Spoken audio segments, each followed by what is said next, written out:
परमेश्वर हमारा रक्षक। और भजन संहिता 121 पढ़ने के लिए मेरा निवेदन है आप सबसे कि चलिए हम सब खड़े हो जाते हैं और भजन संहिता 121 पढ़ेंगे साथ में।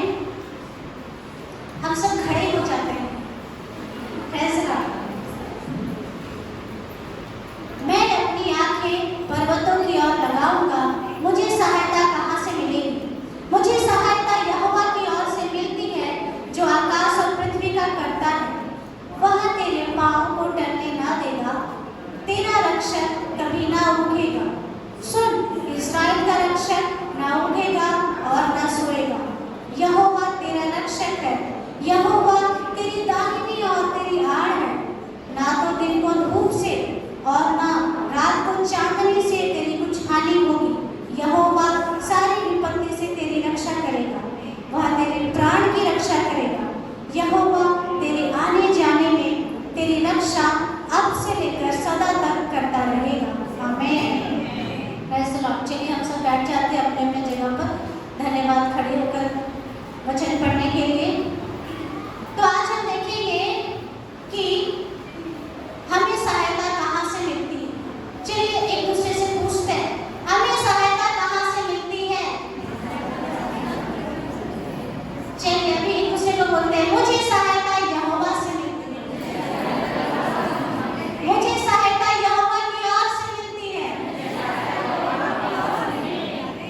हम सब अपने जीवन में बहुत बार तरह तरह की जरूरतों से गुजरते हैं। बहुत बार हमारे जीवन में बहुत सारी समस्याएं, बहुत सारी असुविधाएं, बहुत सारी विपत्तियां आती हैं। और जब हमारे जीवन में बहुत सारी समस्या या बहुत सारी असुविधा आती है तो हम मदद की ओर दौड़ते हैं। जब हम बीमार होते हैं हम चाहते हैं कि कोई हमारा मदद करे ताकि हम चंगे हो जाएं। जब हमें आर्थिक परेशानी होती है, पैसों की तंगी होती है, हम चाहते हैं कि कोई हमारा मदद करे। जब हम बहुत दुखी होते हैं तब हम चाहते हैं कि कोई हमारा मदद करे। जब हम बहुत निराश होते हैं तब भी हम चाहते हैं कि कोई हमारा मदद करे। जब हम बहुत बुरे समय से गुजर रहे होते हैं और हम अपने आप को अकेला महसूस करते हैं तब भी हम ये चाहते हैं कि लोग हमारा मदद करें। हम अपने जीवन में हर समय, हर पल, हर क्षण किसी न किसी मदद को ढूंढते हैं, किसी न किसी मदद को खोजते हैं। बहुत अच्छी बात है कि हम सबका एक सपोर्ट सिस्टम होना चाहिए। मतलब हमारे लिए एक ऐसा व्यक्ति या कुछ ऐसा विषय होना चाहिए जिससे हमें मदद मिल सके। जैसे कि अगर किसी के घर में परिवार का भी कोई व्यक्ति डॉक्टर हो तो लोगों को मदद मिलता है। मेरे घर में डॉक्टर है, अगर मैं बीमार भी हो जाऊं तो भी पैसे खर्च नहीं होंगे और आराम से इलाज हो पाएगा। बुखार एक दिन में ठीक हो जाएगा क्योंकि घर में ही डॉक्टर है। बहुत कुछ हमारा मदद परिवार के उस एक डॉक्टर की वजह से हो जाता है।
की सहारा हो या LIC का, ताकि जब उनका एक्सीडेंट हो जाए, रोड एक्सीडेंट या किसी भी तरीके की बीमारी आ जाए, तो उनको पैसे मिल सके और वो पैसों के द्वारा उनका इलाज हो सके। तो हम समय समय पर बहुत सारी चीज़ों के ऊपर निर्भर करते हैं और बहुत सारी चीज़ों को अपने लिए रखते हैं, ताकि वो हमें आने वाले समय में मदद कर सके। चाहे वो हमारा पॉलिसी हो, चाहे वो हमारा पैसा हो, चाहे वो हमारे घर का कोई सदस्य हो, हम उस पर भरोसा करते हैं। लेकिन इतिहास, हिस्ट्री हमको बताता है और एक्सपीरियंस हमको बताता है कि हमारा कोई भी सुरक्षा कवच या हमारा कोई भी सुरक्षा जिससे हमें प्राप्त होती है, जिस पर हमारा भरोसा है कि इसके द्वारा हमें सुरक्षा मिलेगी, हमारा कोई भी ऐसा सिक्योरिटी प्लान 100% सही नहीं है, क्योंकि किसी के भी जीवन का कोई भरोसा नहीं। अगर हम इंश्योरेंस पॉलिसी कर भी लें तो भी इसका कोई भरोसा नहीं कि हम कितने दिन बचेंगे। इंश्योरेंस कंपनी सिर्फ पैसा दे सकती है, जीवन को लौटा नहीं सकती। तो कोई भी सिक्योरिटी सिस्टम, कोई भी सिक्योरिटी प्लान हमको सुरक्षित नहीं रख सकता, हमको सेफ नहीं रख सकता।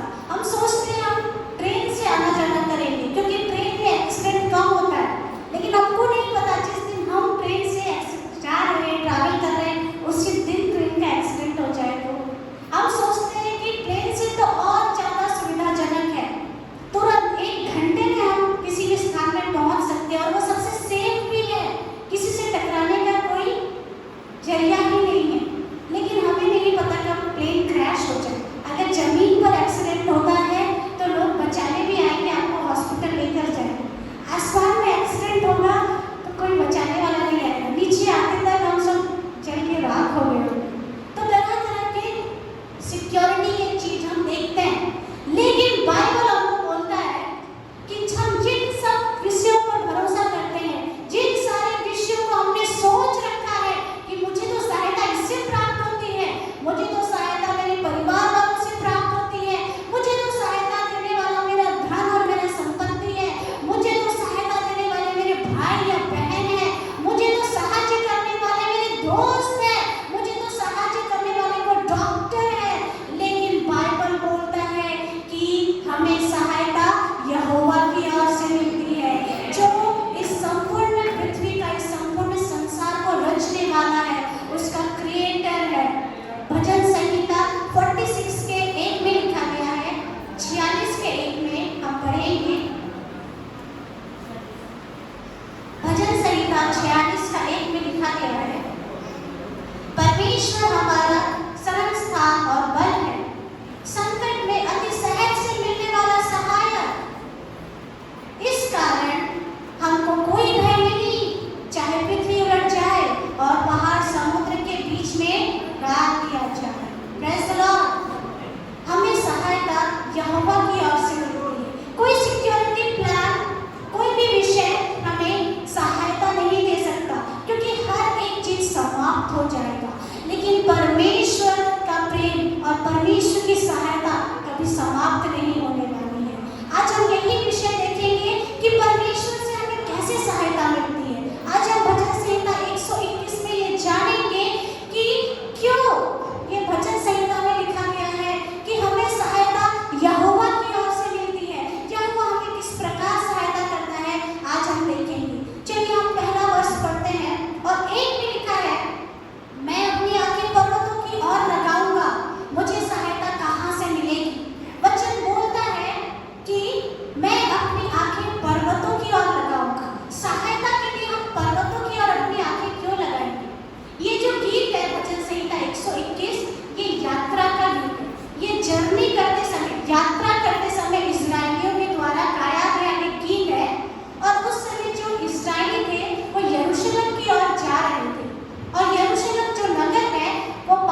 आंखें उठाएंगे तब हम ये देखेंगे और हम ये जान पाएंगे कि जिस प्रकार पर्वत स्ट्रांग होता है, मजबूत होता है और एक ही जगह में स्थिर होता है, चाहे हम जितना भी कोशिश कर ले बड़े बड़े पर्वतों को हिलाने का, क्या हम पर्वत को हिला सकते हैं? किसी भी व्यक्ति के लिए संभव नहीं। अगर समस्त लोग भी मिल जाए तो परमेश्वर तो पर्वत को उसकी जगह से हम उखाड़ कर दूसरी जगह पर स्थापित नहीं कर सकते, क्योंकि पर्वत स्थिर रहते हैं, अपने जगह पर खड़े रहते हैं, वो स्टेबल होते हैं। पर्वत जो होते हैं वो बहुत दिनों तक, बहुत वर्षों तक, वर्षों बरस तक अपनी ही जगह में खड़े रहते हैं। और पर्वत जो होते हैं वो अपरिवर्तनीय होते हैं, मतलब बदलते नहीं है, चेंज नहीं होते हैं।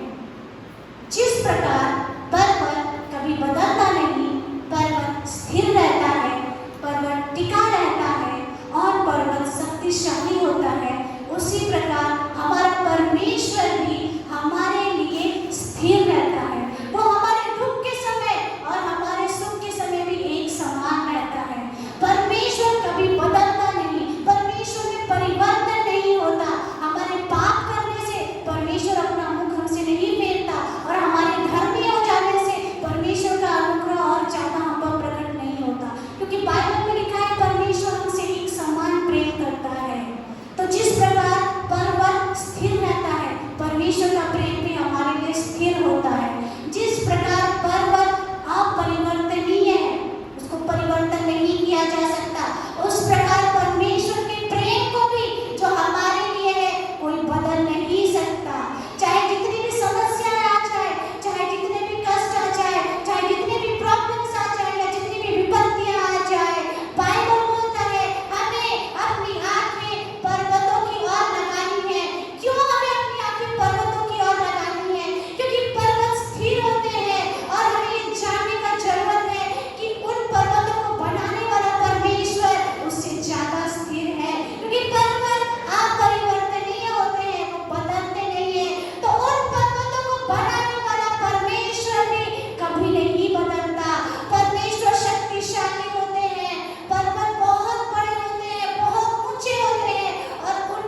वो अपने समस्याओं में, अपने कष्ट में, अपने प्रॉब्लम में ऊपर देख रहे होंगे। जैसे पौलुस और सिलास देख रहे थे और बंदी घर में भजन गा रहे थे, और जब भजन गा रहे थे तो यकीनन वो लोग ऊपर नहीं देखते, परमेश्वर की स्तुति और प्रशंसा कर रहे होंगे।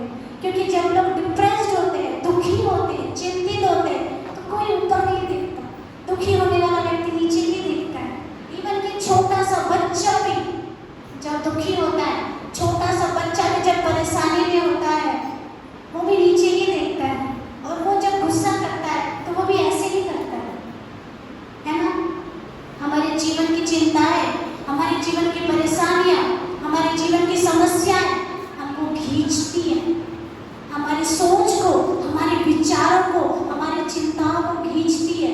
और जब हमारे जीवन की समस्याएं हमको खींचती है, जब हमारे जीवन की चिंता हमको खींचती है, तो अपने आप हमारा सर जो है वो झुक जाता है और नीचे की ओर चला जाता है। पर ये एक गलत दिशा है, ये एक गलत दिशा है जहाँ हमारा सर झुक जाता है। It's a wrong direction. हमारा सर ऊपर की ओर उठा होना चाहिए, विपत्ति में भी, समस्या में भी, परेशानी में भी।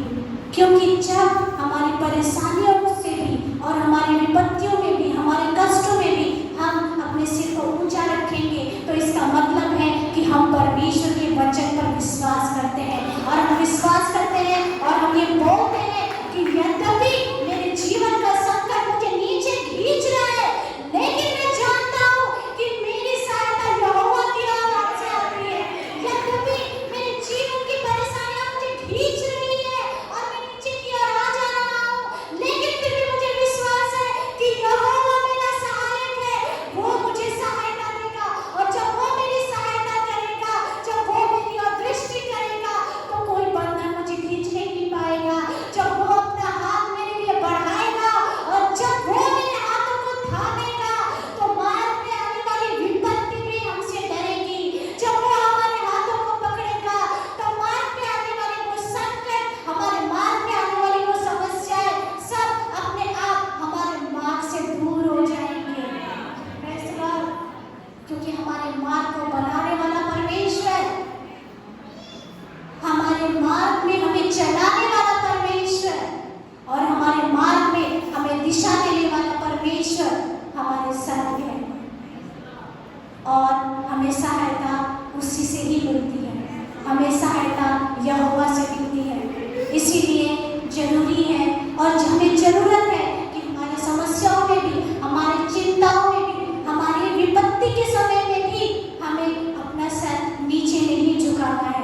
क्योंकि शैतान यही चाहता है कि हमारी विपत्ति, हमारी समस्या, हमारी जो भी कठिनाइयां हैं वो हमें खींच ले, वो हमारा ध्यान खींच ले समस्याओं में, वो हमारा ध्यान खींच ले चिंताओं में, वो हमारा ध्यान खींच ले परेशानियों में, और हम उसी में उलझे रहे।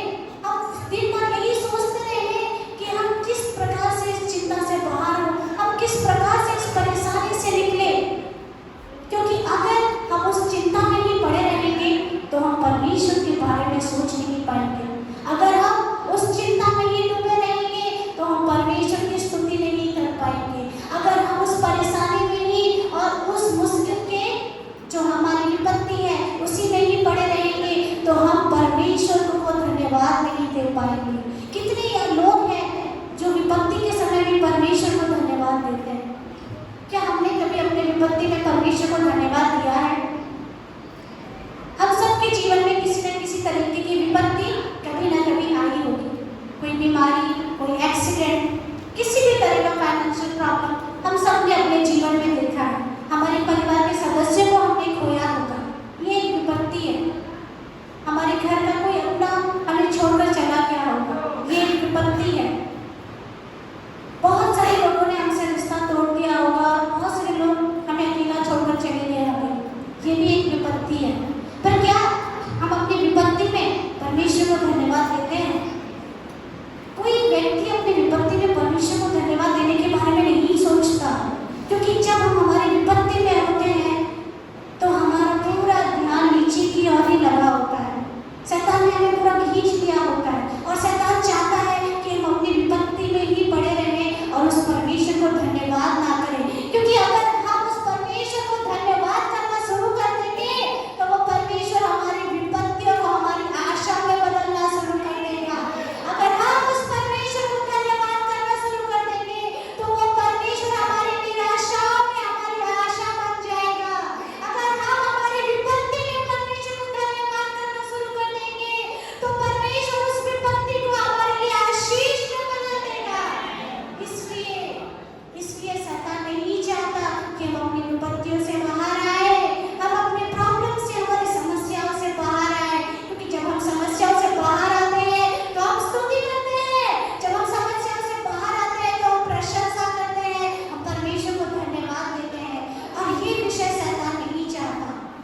विश्वास के द्वारा काम करता है।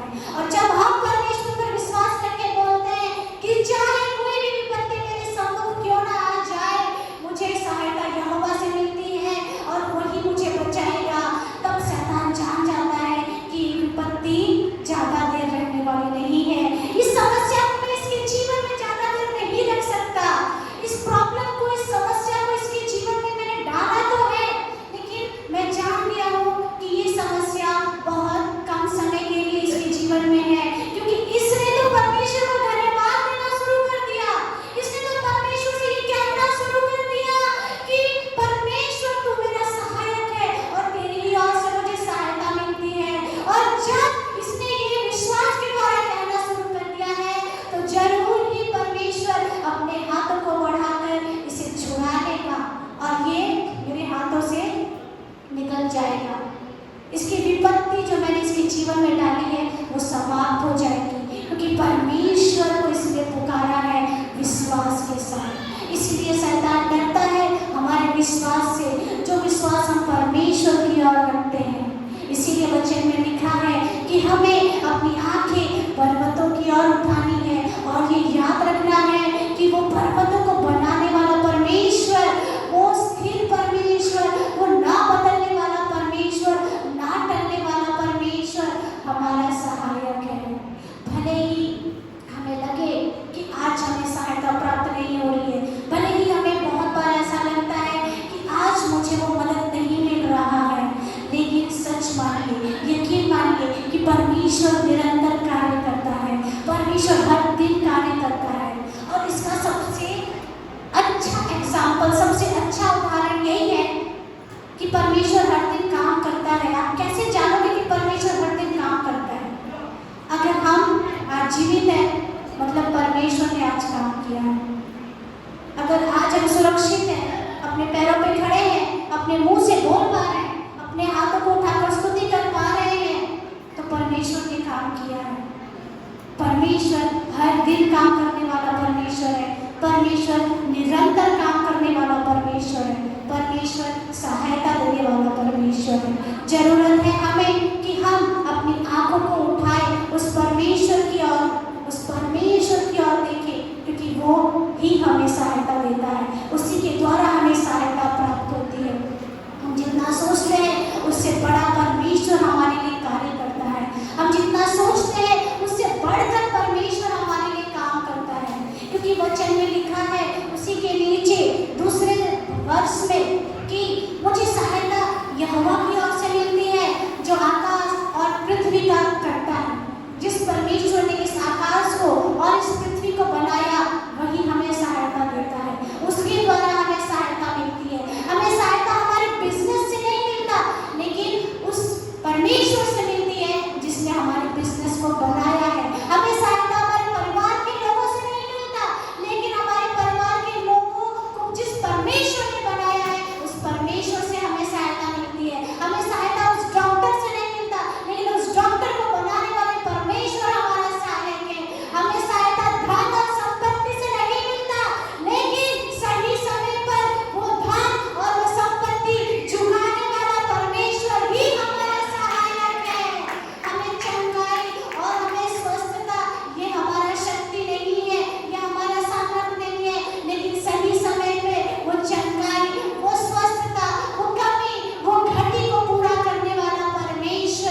सही समय पे सही ज्ञान और सही बुद्धि देने वाला परमेश्वर है। इसीलिए विपत्ति के समय सबसे पहले परमेश्वर के पास जाना चाहिए। जब हम घंटों घंटों किसी हॉस्पिटल में जाते हैं और हम लाइन में खड़े होते हैं, तब हम क्या सोचते हैं? हम सब हॉस्पिटल गए होंगे और हम सब लाइन में खड़े भी हैं, हम सब खड़े हुए होंगे। जब हम हॉस्पिटल में लाइन में खड़े होते हैं तब हम क्या चाहते हैं? तब हम एक ही विषय चाहते हैं कि मैं कैसे पहले चले जाऊं और डॉक्टर को दिखा दूं। अगर उस बीच में कोई ऐसे ऐसे करके आगे हमसे घुस जाता है या कोई हमारे आगे और तो जब खड़े हो जाते हैं तो हम बहुत गुस्सा करते हैं। मुझे पहले दिखाना है, मुझे पता है सब बीमार है, सबका जीवन में समस्या है, लेकिन मेरे भी जीवन में समस्या है ना, मैं तब से लाइन में लगी हूँ, मुझे पहले दिखाना है। मुझे जल्दी सहायता चाहिए, मुझे जल्दी मदद चाहिए, मुझे जल्दी उस डॉक्टर के पास जाना है। जब हम ऐसी कतार में खड़े होते हैं तब हम चाहते हैं कि हमें जल्दी मदद मिले, लेकिन हम ये भूल जाते हैं कि उस डॉक्टर से जल्दी मदद करने वाला और उस डॉक्टर से अच्छा मदद करने वाला हमारा परमेश्वर है। जब हम उसके पास पहले जाएंगे, जब हम अपने परमेश्वर के पास पहले जाएंगे, तब वो हमारे लिए एक ऐसा सीधा मार्ग निकालेगा कि जब हम उस मार्ग पे चलेंगे तब हम जानने को पाएंगे कि हर एक विषय कितनी अच्छे से हो रहा है, हर एक विषय को परमेश्वर कितने अच्छे से रखा है, हर एक विषय हम सबके लिए मिलकर भलाई को ही उत्पन्न कर रही है। मैं जिस भी दिशा में जा रहा हूँ मेरे जीवन में सब अच्छा हो रहा है, मैं जिस भी डगर में जा रहा हूँ मैं देख रहा हूँ कि मेरे लिए रास्ते सरल हो गए हैं, ईजी हो गया है मेरा रास्ता। क्यों? क्योंकि पहले हमने परमेश्वर को इनवाइट किया है कि परमेश्वर तू मेरे आगे चल, परमेश्वर तू मेरे आगे मेरा मार्ग बनाते हुए मुझे ले चल। धन्य है वो व्यक्ति जिसके आगे परमेश्वर स्वयं चलता है। क्या है मृत्यु उसके मार्ग पे आएगी जिसके मार्ग से परमेश्वर होके गुजर रहा है। क्या ही संकट, क्या ही कष्ट उस व्यक्ति के रास्ते पे आ खड़े होंगे जिस रास्ते पे परमेश्वर खुद उस व्यक्ति का हाथ पकड़कर उसे ले जा रहा है। याद रखिए कि हमें सहायता इस जगत से नहीं लेकिन उस परमेश्वर से मिलती है। हमें सहायता यहोवा से मिलती है जो इस पृथ्वी का, इस संसार का, इस आकाश का और इस समस्त सृष्टि का रचने वाला परमेश्वर है, इस समस्त सृष्टि को बनाने वाला परमेश्वर है।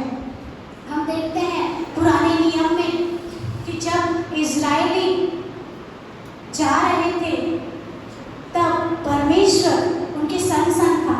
दिन में परमेश्वर उनके साथ बादल की छांव के रूप में और रात में अग्नि स्तंभ के साथ उनके साथ जा रहा था। चलिए हम देखेंगे निर्गमन में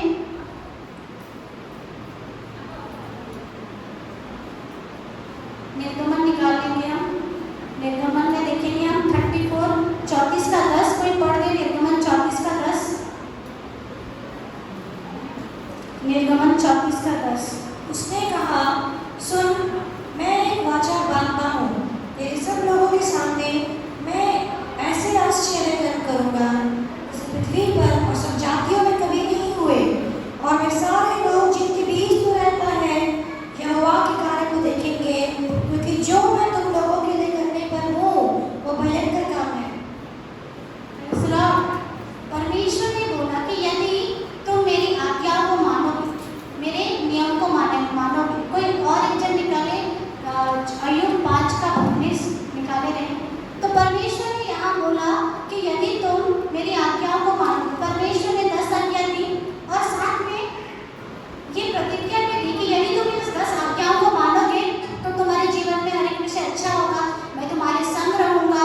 तुझे यह भी निश्चय होगा कि मेरे बहुत वंश होंगे और मेरी संतान पृथ्वी की घास के फूले बहुत होगी। जैसे फूलियों का ढेर समय पर खलिहान में रखा जाता है, वैसे ही तो पूरी आयु का होकर कब्र पहुंचेगा। देख, हमने खोज कर ऐसा पाया है, इसे तू सुन और अपने लाभ के लिए ध्यान में रख। परमेश्वर का वचन बोलता है हम लोगों के हमने जो परमेश्वर के साथ वाचा बांधा है, जो परमेश्वर के नाम से हमने बपतिस्मा लिया है, परमेश्वर का वचन बोलता है कि वो हमें 6 नहीं 7 विपत्तियों से बचाएगा। जिन 7 विपत्तियों के बारे में अभी हमने पढ़ा कि हमारी कुछ भी हानि ना होगी, अकाल में भी हमको परमेश्वर मृत्यु से बचा लेगा। जब हम किसी से युद्ध में होंगे तो परमेश्वर हमें उसकी तलवार की धार से बचा लेगा। जब हमारे रास्ते में विनाश आएगा तब परमेश्वर का वचन बोलता है कि उस विनाश से भी हमें कुछ भय ना होगा। परमेश्वर बोलता है कि जितने भी जीव जंतु यहाँ घूम रहे हैं, चाहे जंगल में हो, चाहे किसी भी वन पशु, किसी से भी हमें कोई भय ना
ईश्वर भूलने वाला परमेश्वर नहीं। हमने पढ़ा भजन संहिता 121 में कि परमेश्वर स्थिर है, परमेश्वर चेंज नहीं होता, वो अपरिवर्तनीय है। उसकी वाचा जो कल थी उसकी वाचा आज भी है। लेकिन मनुष्य भूल जाते हैं, मनुष्य भूल जाते हैं अपने उस सहायक को, मनुष्य भूल जाते हैं अपने उस उद्धार के मार्ग को, हम मनुष्य भूल जाते हैं। और हमें भुलाने वाला व्यक्ति है शैतान, क्योंकि वो नहीं चाहता कि हम अपने आशीषों को याद रखें। शैतान चाहता है कि हम अपने कर्ज को याद रखें, अपने श्राप को याद रखें। शैतान नहीं चाहता कि हम ये याद रखें कि उस व्यक्ति ने हमारे साथ कितना अच्छा किया है। लेकिन अगर उस व्यक्ति ने हमारे साथ एक भी बुराई की होगी तो हम उस विषय को याद रखते हैं, क्योंकि शैतान नहीं चाहता कि हम लोगों के अंदर भलाई देखें, हम लोगों के अंदर अच्छा देखें। शैतान चाहता है कि हम बुराई को ही देखें, क्योंकि हम बुराई को जब देखते हैं तो बुराई हमारे अंदर प्रवेश करती है और हम उस बुराई में बह जाते हैं। लेकिन परमेश्वर का वचन बोलता है कि परमेश्वर ने हमारे साथ वाचा बांध ली है। जिस दिन हमने परमेश्वर के नाम से बपतिस्मा लिया, वो वाचा के सहभागी हम भी हो गए हैं। आज हम भी वो वाचा को अपने साथ लिए फिरते हैं। हम जिस स्थान पे जाते हैं याद रखिए कि परमेश्वर का वाचा आपके साथ है, परमेश्वर का आशीर्वाद आपके साथ है। परमेश्वर ने अगर बोला है कि वो इन 7 विपत्तियों से हमारी रक्षा करेगा तो वो करेगा। इसीलिए अय्यूब की भी जीवन में जितनी भी विपत्तियां आई, जितनी भी समस्या आई, परमेश्वर ने उसे बढ़कर उसे सब लौटा दिया, उसे बढ़कर उसे बहुत आशीर्वाद किया। परमेश्वर का ये वचन सत्य है। जरूरत है कि हम ये जाने कि जिस प्रकार पर्वत ने यरूशलेम को घेर रखा था, यरूशलेम के चारों ओर पर्वत थे, उसी प्रकार हमें ये जानने का जरूरत है कि परमेश्वर ने भी अपने लोगों को चारों ओर से घेर रखा है। परमेश्वर भी अपने लोगों के चारों ओर है, और कोई विपत्ति यदि हमारे सामने आ भी जाए तो हमारे सामने टिक ना पाएगी। विपत्ति अगर हमारे मार्ग में आ भी जाए तो वो हमारे मार्ग में रह नहीं पाएगी, क्योंकि हमारी रक्षा करने वाला परमेश्वर है जिसने हमारे साथ वाचा बांधी है। Praise the Lord. उसके बाद हम देखते हैं तीसरे वर्ष में 121 में ही 121 के 3 में लिखा है, वह तेरे पाँव को टलने ना देगा, तेरा रक्षक कभी ना उठेगा। बाइबल हमें बताता है कि परमेश्वर हमारे पाँव को टलने नहीं देगा और परमेश्वर हमारा रक्षक है जो कभी ना उठेगा। परमेश्वर ये जानते हैं कि बहुत आसान है हमारे लिए, बहुत ईजी है हमारे लिए कि हम स्लिप हो जाए, पाप में हम फिसल जाए। हम में से कितने लोग हैं जो हम जानबूझकर पाप करते हैं? क्या हम जानबूझकर गलतियाँ करते हैं? जानबूझकर हम गाली देते हैं किसी को? जानबूझकर हम किसी को मारते हैं? आज मुझे मारने का मन कर रहा है, आज मैं किरण दीदी को मारूंगी। Praise the lord. हम कोई ऐसा नहीं सोचते, लेकिन गलतियाँ हमसे हो जाता है, पाप हमारे द्वारा हो जाता है। परमेश्वर जानते हैं कि हम स्लिप हो जाते हैं, हम फिसल जाते हैं, बहुत आसानी से हम फिसल जाते हैं। और इसलिए परमेश्वर बोल रहे हैं कि मैं तेरे पाँव को टलने ना दूंगा। यदि तो आप परमेश्वर पर भरोसा रखते हैं और परमेश्वर की वाचा को निभाते हुए आ रहे हैं तो यकीनन परमेश्वर हमें किसी भी पाप में फिसलने नहीं देगा, परमेश्वर हमें किसी भी पाप में पड़ने नहीं देगा, क्योंकि वो हमारे पैरों को थामे रहेगा, वो हमारे पैरों को पकड़े रहेगा कि हम गिर ना जाए। उसके बाद आगे लिखा है कि वह ना उठेगा और ना सोएगा। पर मनुष्य के लिए ये दोनों ही बहुत आसान है।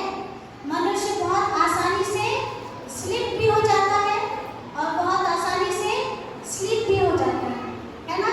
हम बहुत आसानी से स्लिप हो जाते हैं, फिसल जाते हैं, और बहुत आसानी से हम स्लिप में भी चले जाते हैं, मतलब हम सो भी जाते हैं। समय समय पे हम सो जाते हैं, प्रार्थना करते हुए भी हम सो जाते हैं। हमारे जीवन के अच्छे समय पे इम्पोर्टेंट चीज़ों में हम सोए हुए पाए मिलते हैं। बहुत सारे लोग हैं जो प्रार्थना करते समय सो जाते हैं, मैं भी सो जाती हूँ। Praise the Lord. परमेश्वर जानता है कि ये 2 चीज़ें हमारे द्वारा बहुत होती हैं। हम स्लिप भी होते हैं, पाप में फिसलते भी हैं, और हम अपने आत्मिक जीवन में सो भी जाते हैं। हम अपने आत्मिक जीवन में पीछे भी छूट जाते हैं, हम अपने प्रार्थना जीवन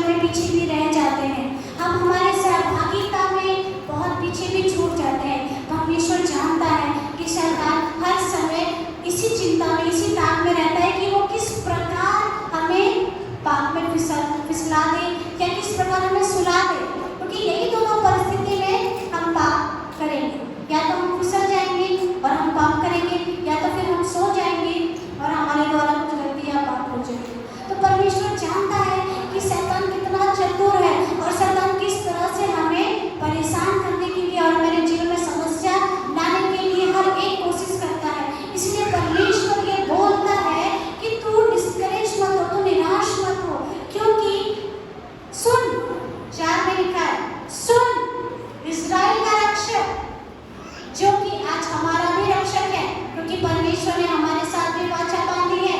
आज वो हमारा रक्षक है। सुन, हमारा रक्षक ना उठेगा ना सोएगा। यदि हम सो भी जाए, हमारा परमेश्वर जागता रहेगा और हमारी रक्षा करेगा।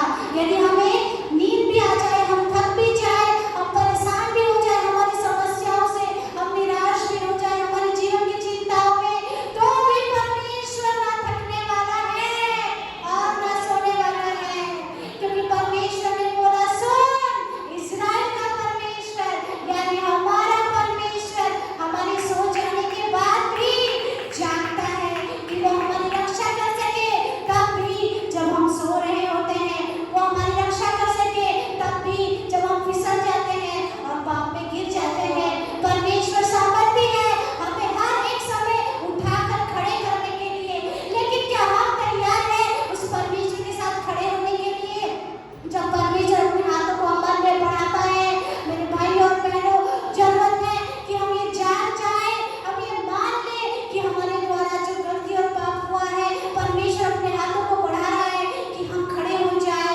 तो इस मौके को हमको जाना नहीं देना चाहिए, हमें खड़े हो जाना चाहिए, ये जानते हुए कि यहोवा वो हमारा सहायक है, वो जो पर्वतों का निर्माण करता है, वो जिसने इस पर्वत को बनाया है, वो जो स्थिर है, उससे मुझे सहायता मिलती है, उससे मुझे क्षमा मिलती है, उससे मुझे चंगाई मिलती है, उससे मुझे आशीष मिलती है। वो ना कभी सोता है और ना कभी ऊँघता है। सुन, इस्राएल का परमेश्वर मेरा रक्षक है।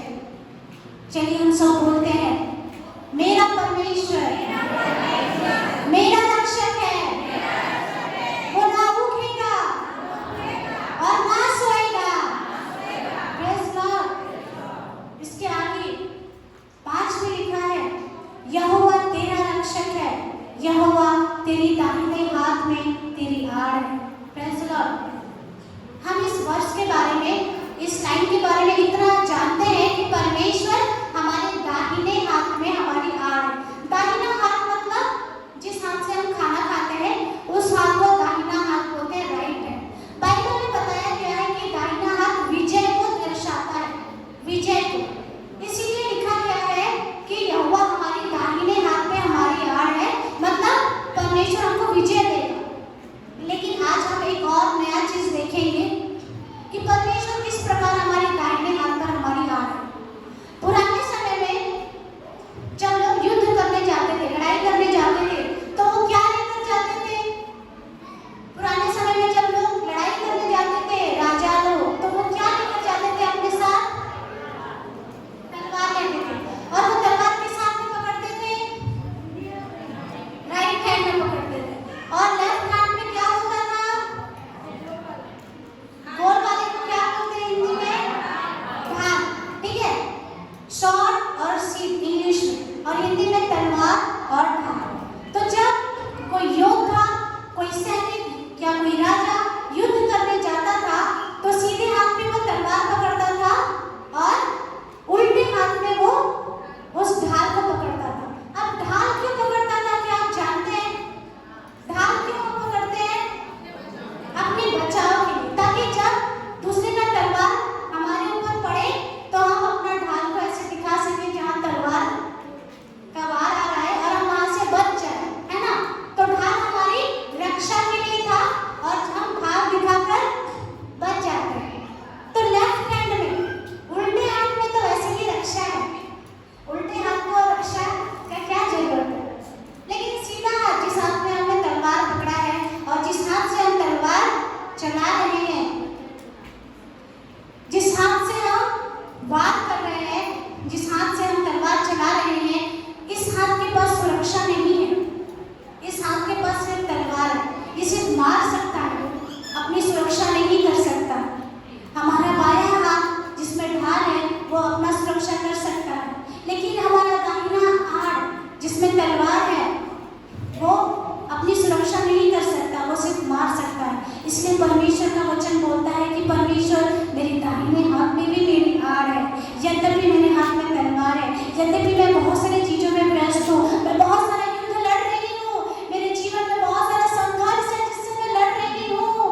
हमारी हार हो, क्योंकि परमेश्वर जानता है कि जिस हाथ में हमने ढाल पकड़ा है, जरूरी नहीं है कि शैतान वहीं से अटैक करेगा, शैतान वहीं से मारेगा और हम ढाल इधर से दिखा देंगे और हम बच जाएंगे।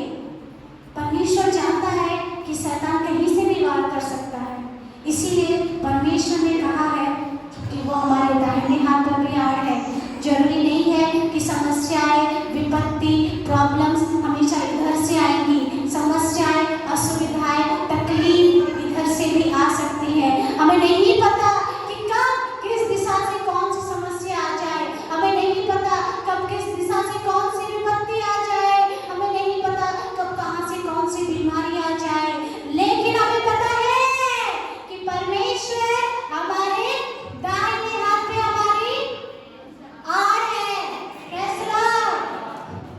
जिस प्रकार हम बाइबल में देखते हैं कि जब हम कमजोर होते हैं, जब हम वीक होते हैं, तब शैतान हम पर बहुत वार करता है। हम बहुत सारी समस्याओं से होकर गुजरते हैं और बहुत बार जब हम बहुत स्ट्रांग भी होते हैं, जिस जगह पर हम बहुत मजबूत भी होते हैं, उस जगह पर भी हम अपने आप को कभी कभी बहुत कमजोर पाते हैं।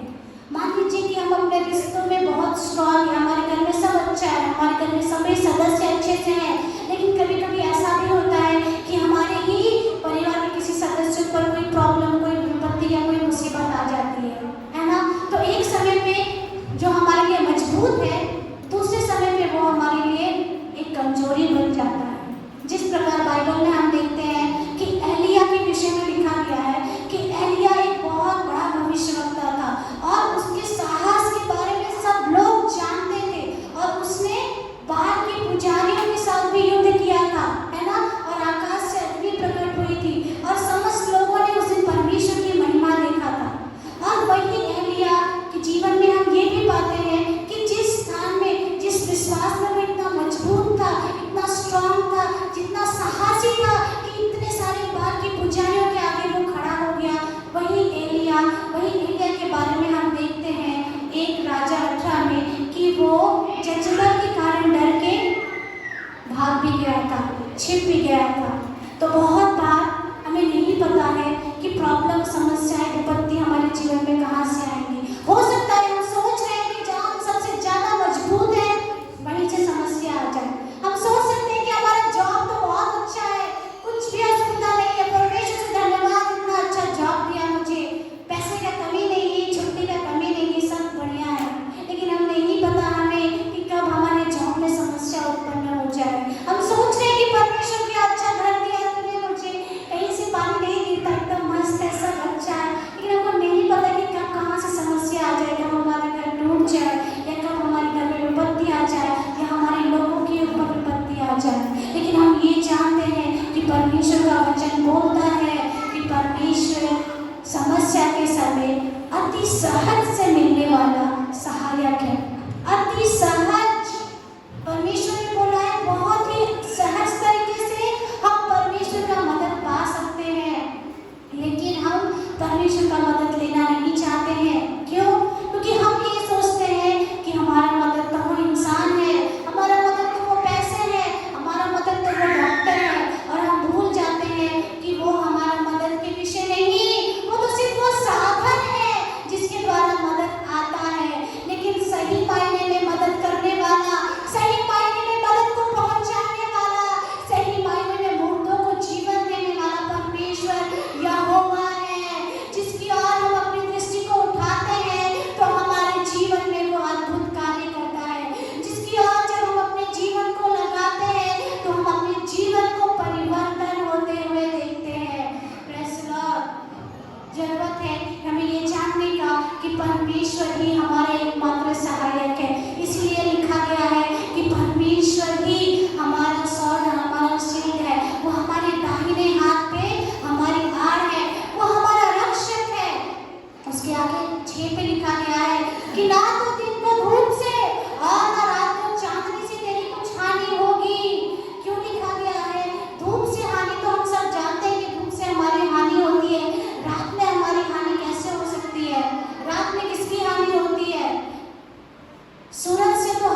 दिखेगा तो हमको सनस्ट्रोक हो जाएगा या फिर हम बीमार पड़ जाएंगे, लू लग जाएगा और लोग मर जाते हैं।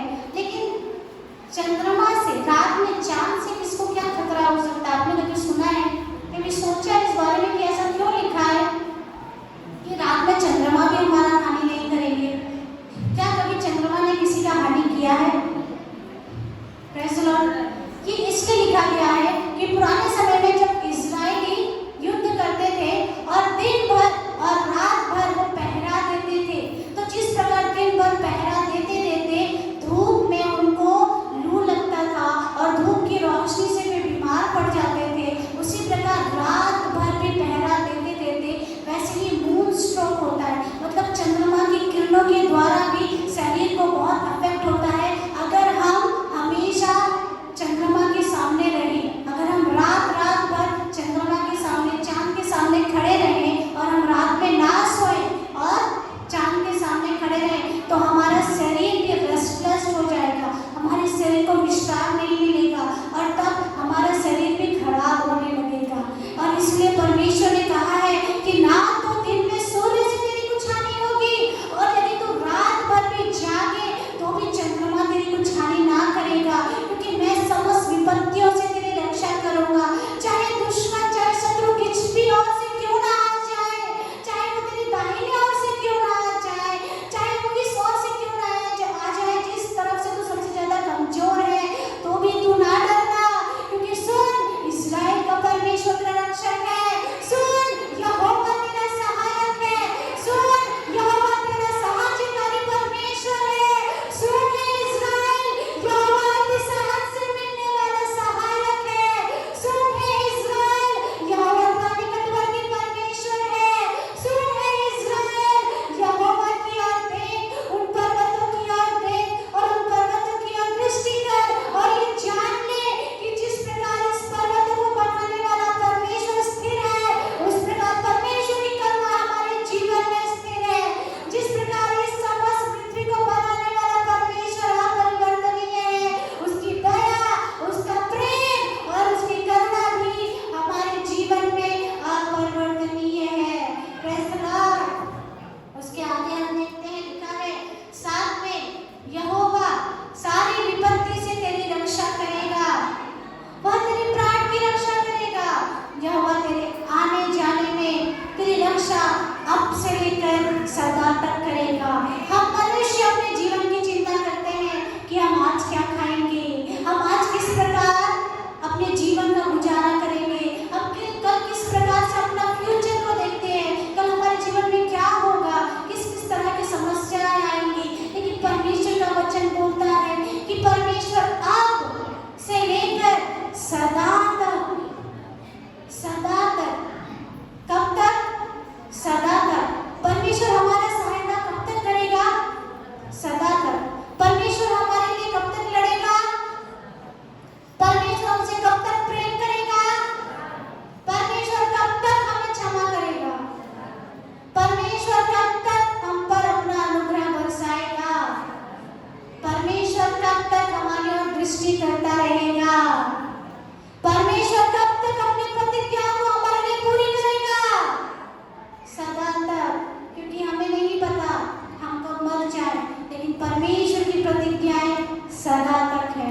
जब तक इस पृथ्वी में मनुष्य रहेंगे, परमेश्वर की प्रतिज्ञाएं सदा तक रहेगी। जब तक हम इस पृथ्वी पे जीवित हैं, परमेश्वर की प्रतिज्ञाएं सदा के लिए हमारे साथ है। जब तक हम इस पृथ्वी पर निवास करते हैं, तभी तक का समय है हमारे पास। यदि हम परमेश्वर की वाचा में हैं, अपने मन को फिराकर, अपने पाप और अधर्मों से अपने मन को फिराकर हम परमेश्वर की वाचा में